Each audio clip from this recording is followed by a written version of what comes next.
I'm going to give you a little bit of a channel update before I read the story, so if you don't want to listen to that, that's fine. I'm going to put a timestamp in the description and you can just skip ahead to the story.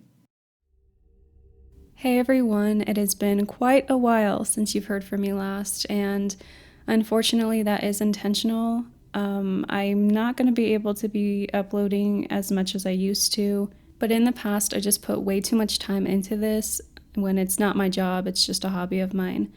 And I was losing time to do other things in my life that I want to do. So I think this is going to be the new norm where I upload just infrequently, and I'm sorry that's going to be disappointing to some of you, but I think it's the only thing that's going to work out for me right now. And I do want to say thank you everybody for sticking by me and supporting me. It truly means a lot. And also thank you to all of the new subscribers that I got. I check my channel regularly still, but for some reason, like within the last month, I've gotten so many subscribers out of nowhere. So hi to everybody and thank you for stopping by. I hope you enjoy the channel and you can find something that you like to listen to here. Okay, so today I have something so interesting. At least I think it was so interesting to hear, and I just knew I had to share it with you all. So 5 months ago, I uploaded a video with a guest speaker, What Lurks Beneath, and he read a story that I had found on Reddit from this user, and the user just messaged me again because we had talked a little bit more in depth about his story, and he messaged me again just last week, and he claims that him and his friend had shot and killed the cryptid that they had seen in the original story. So this that I'm going to talk about is his response or his message to me, and he said that I could read it. And if you haven't heard the original story, go listen to it first because it's very bizarre and it's really interesting too. I'm going to link that below, and it's going to be the last story in that video. So without further ado, let's just get into it.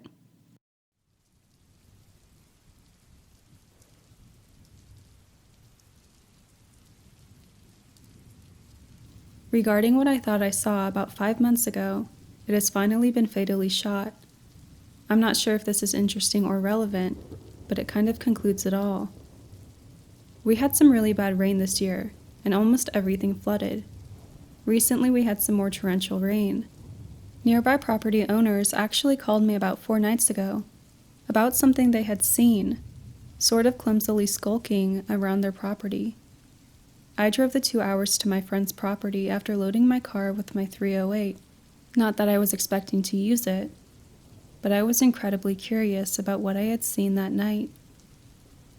We've never seen anything on our trail cams, except occasional flashes of light, which we've learned from locals might be something else entirely. The nearby police were aware of the flashes, our neighbors were aware of the flashes, so I began to think that they might be connected to the creature I saw. The reason I went to my friend's property was to check the trail cams. They had 3, one on the drive up to the house, another facing the front of the house, and another near the back barn facing into the woods. I check each, and other than a deer, a fox, and turkeys, I find nothing. Unsurprising, so I return the SD cards to the cams. I text our neighbor that I'm on the way. There, he's waiting outside. Fat guy, large beer belly, but extremely kind. Doesn't like hunting, but enjoys shooting. It's how we became friends. His dog is excited to see me again, and we sit down on his porch as we begin conversing.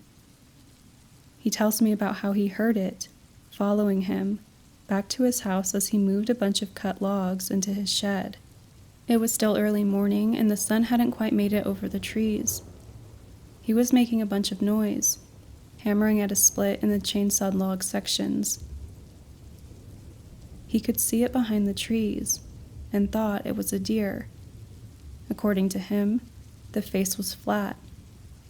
Originally, I thought I had seen a cat-like face, but now I'm not so certain.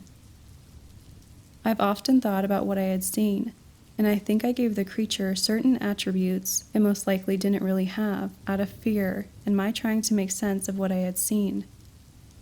I tell him this, but what he finds curious was its low stance of its rear legs, something he was also able to observe through the trees. Another thing we both noticed was that it approached when we made sound, repeatedly knocking against the split or me shooting my pistol. So naturally, we devised a plan to lure the creature in. Now a couple beers into our planning, we were confident something would turn up. He'd return to splitting some logs later tonight, and I'd sit nearby, more or less out of sight. I armed myself, and after about 8 p.m., it was well and dark. We went out and started sledgehammering a split into some logs. He got tired, so I handed him my rifle and I began to split the logs. Finally, the wind died down enough that I heard almost what sounded like a dog running through the leaves. I turned to the side of the shed and saw his dog aimed at something off in the distance. I called out to him, and he looks from me to the woods. I pull out my flashlight and look around, but find nothing. Not wanting the dog to get hurt, I walk over and scoop him up. I head to the house and set him inside where the wife takes him. And then I hear a shout behind me, towards the shed. "There it is, man!"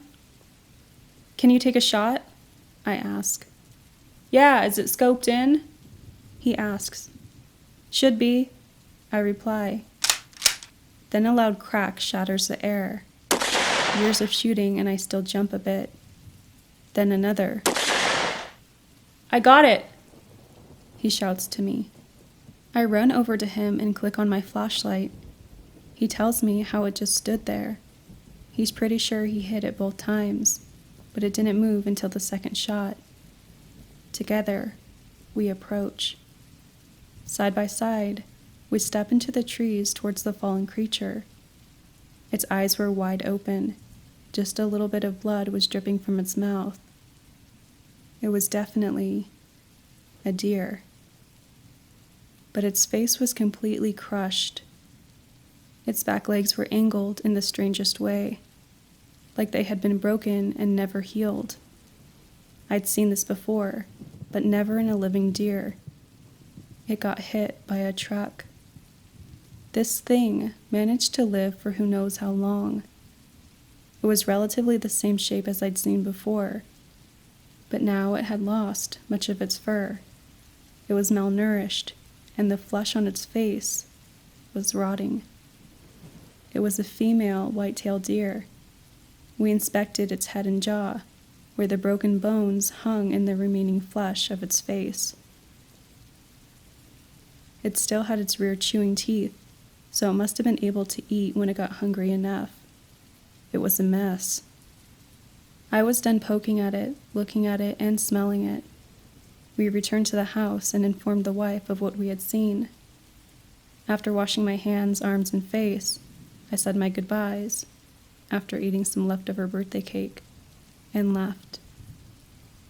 I unloaded my rifle and packed it into my car. I turned on some music and put my home address into Google Maps. And on my way home, I thought about what I had seen. This mangled, alien-looking deer. I'm glad it was dead, but only because life must have been excruciating for the thing. It was so skinny, its hips were so bony, and it was covered in ticks and fleas. I suspected it was hit from behind. Its face could have been smashed when it turned to look at the headlights, or perhaps when it landed. I've hit a deer with my car before. They go flying. It's a scary thing to happen. It's also why a lot of southern folk have massive grill guards on their trucks, not so much to look cool, but lessen the damage to the vehicle upon hitting animal or debris on the road. When it's dark and you're going 60 miles per hour down a long country road, things happen. We've scared off a lot of natural predators, and the result is a booming population of deer.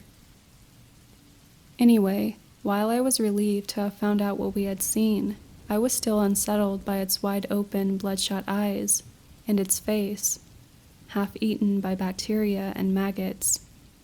I've seen a lot of roadkill, and I've seen animals in worse condition than the deer that we just put down, but rarely alive.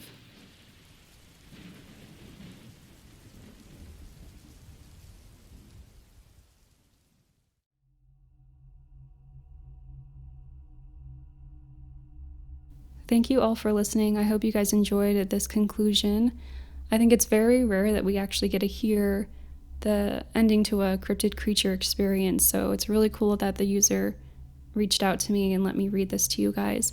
And I hope all of you are well and enjoying your fall and enjoying your life and just being happy. And yeah, that's all I have to say, I guess. So until next time, bye guys.